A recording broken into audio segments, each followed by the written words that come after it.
आणखी एका नवीन ब्लॉगमध्ये आपलं मनापासून स्वागत करते। तुम्हाला आजचा दिवस सुखाचा, आनंदी आणि आरोग्यदायी जावो। तुम्ही जी काही स्वप्न पाहिली असतील ती सगळी स्वप्न तुमची पूर्ण होत। त्याचबरोबर शुभ सकाळ सर्वांना। तर सकाळची ना मस्त अशी सुरुवात झालेली आहे। तर मस्त म्हणण्यापेक्षा की नाही, कालच्या ब्लॉगमध्ये तुम्ही पाहिला असाल तर आमचा सिलेंडरच गेलेला होता आणि तोही रात्री। तर मी बऱ्याच साऱ्या पेंडिंग ऑर्डर आहेत आणि कांदा लसूण मसाला मी तयार करायला घेतलेला आहे।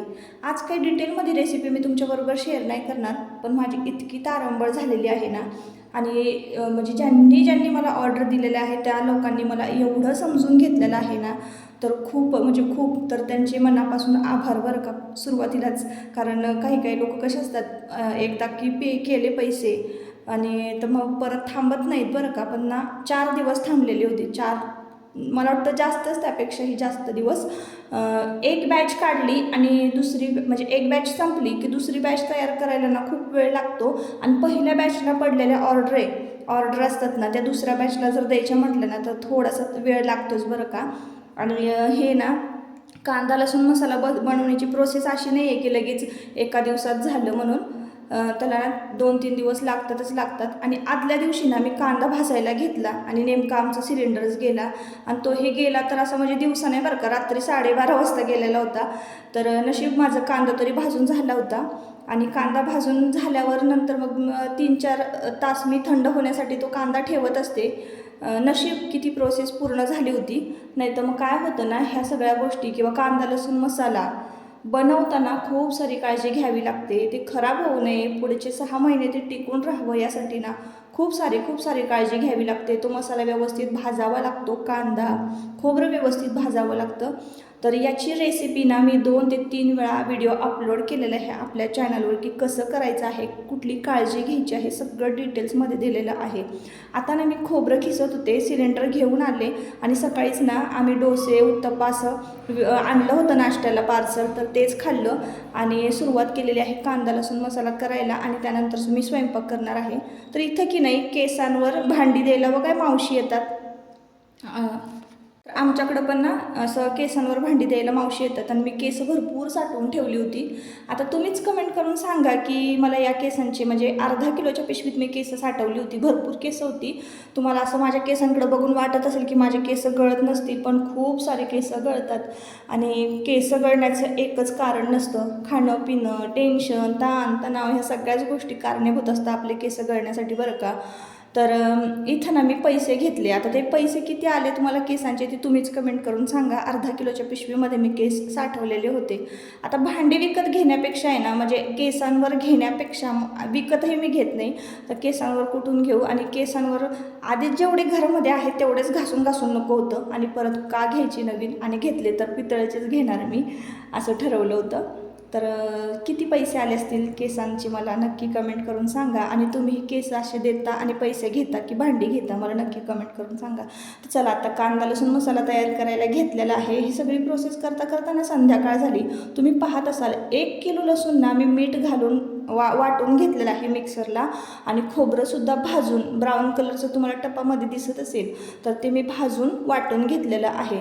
आणि आता ना मी पावडर काढते। खरं तर आहे ना ही पावडर खूप महत्त्वाची, ही फक्त आहे ना आपल्याला उन्हाळ्यामध्ये करता येते, वर्षभर आपल्याला ही पावडर तयार करता येत नाही। या पावडरमध्ये गरम मसाले, हिंग, हळद ह्या सगळ्या गोष्टी आहे, खूप साऱ्या गोष्टी, बडीशेप वगैरे। तर चला, आता इथं कांदा भाजून घेतलेला आहे। कांद्याचा कलर तुम्ही पाहिला असाल कसा झालेला आहे, इतका मी कांदा भाजून घेतलेला आहे। यामध्ये आपण तेल घातलेलं आहे, कुठलंही केमिकल मी घालत नाही, अगदी मस्त असा घरच्या घरी घरगुती पद्धतीनं असा सातारी कांदा लसूण मसाला मी तयार करते बरं का.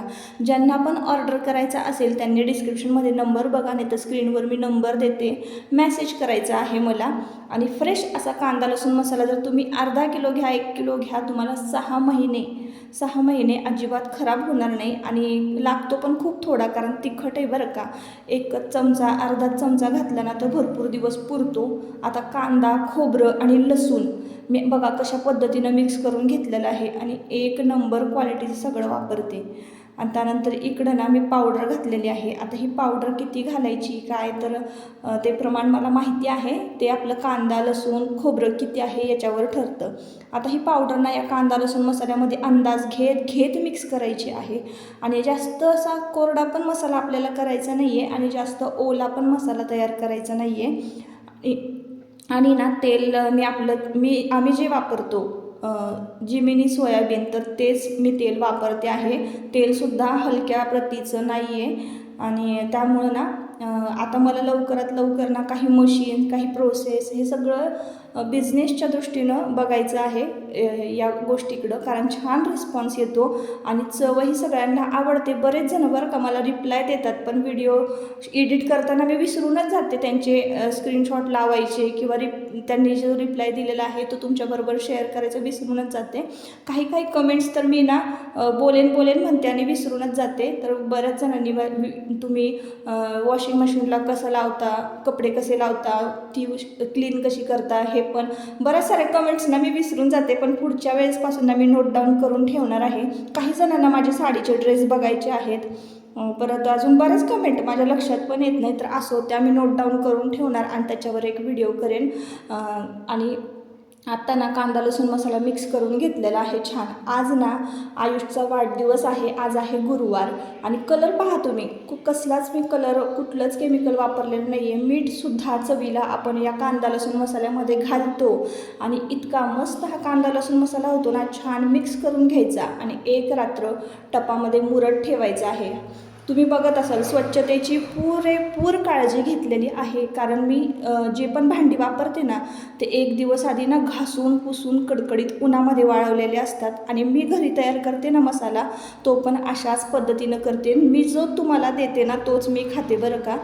तर चला आता मस्तपैकी हा मसाला तयार करून झालेला आहे. आज आहे आयुषचा वाढदिवस. तर एक कमेंट ना मला आता आठवते, मला वाटतं कालच्या व्हिडिओला होती की काय, तर एका ताईंचं असं म्हणणं होतं की काम करताना ना मला आळसच येतो, काय करायचं. तर कसं असतं, आपण कुठलं काम करतोय आणि कुठलं काम करताना आपल्याला आळस येतोय यावर सगळं डिपेंड असतं. बघा आता मी हे बिझनेसचं काम करते, आता यात आळस येऊन कसं चालणार आहे, त्यातून मला काहीतरी मिळणार आहे. तुम्ही अशी कामं करा की ज्यातून तुम्हाला काहीतरी मिळणार आहे, काहीतरी बेनिफिट आहे. आता याचा अर्थ असं नाही की घरातली कामं करू नका. घरातली कामं पण आपल्याला सुख मिळावं ह्यासाठीच आपण करत असतो. आपली चिडचिड कमी व्हावी, जास्त पसारा दिसला की भांडणं होणार, कलह वाढणार, चिडचिड वाढणार, पोरांना काहीतरी बोलणार आपण, नवऱ्याला काहीतरी बोलणार. तर असं नाही. तर सगळं कसं आपलं व्यवस्थित असलं पाहिजे, घरसुद्धा आणि आपलं मनसुद्धा प्रसन्न असलं पाहिजे, ह्यासाठी आपण सगळं करायचं. तर तुम्ही बघत असाल, झूम करून दाखवलं किती छान मोकळा मसाला झालेला आहे. ओला पण नाही जास्त ड्राय पण नाही, टेस्टला एकदम मस्त बरं का. तर त्यामुळंच बघा मी असा विचार करते, म्हणूनच मला कुठलंच काम करताना आळस येत नाही. म्हणजे अंग वगैरे कधी दुखतं, आता शेवटी आपण माणूस आहोत. तर असो, चला आता इकडं मसाला ना तयार झालेला आहे आणि तो झाकून एका टपामध्ये ठेवून दिलेला आहे.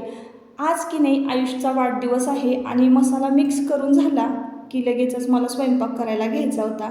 आता इथं ना मी त्याचा केक डेकोरेट करत बसले होते आणि इथं सासूबाईंचं औक्षण चाललं होतं, औक्षण करून घेत होत्या. आता का डेकोरेशन करायला मला तर दिवसभर वेळच नाही मिळाला, छोटी मोठी घरातली कामं चालली होती, शिवाय ही बॅच पण तयार करायची होती मला मसाल्याची.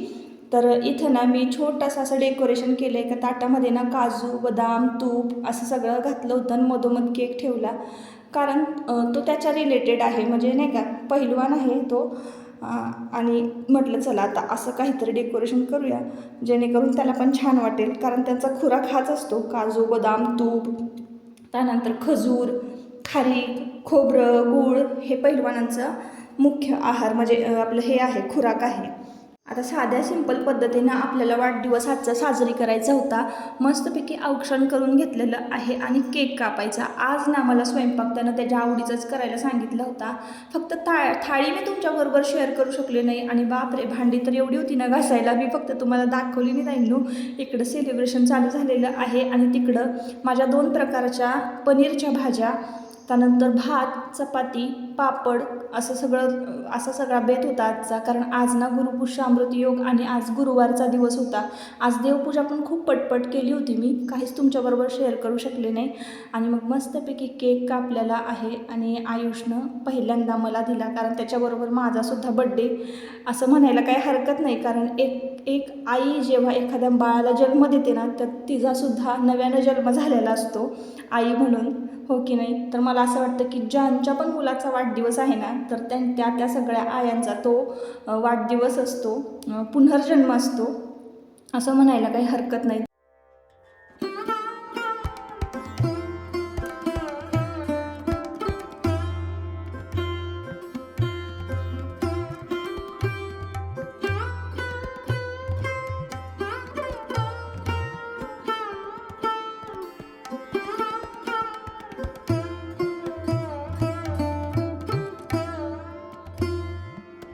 तर आता इथं की नाही केक वगैरे कापून झाल्यानंतर आयुषनं सगळ्यांच्या पाया पडल्या आणि आपण की नाही आपल्या मुलांचं कौतुक करायचं असतं, त्यांना उदंड आयुष्य मिळो असा आशीर्वाद द्यायचा असतो त्यांना आणि प्रार्थना करायची असते देवाकडं.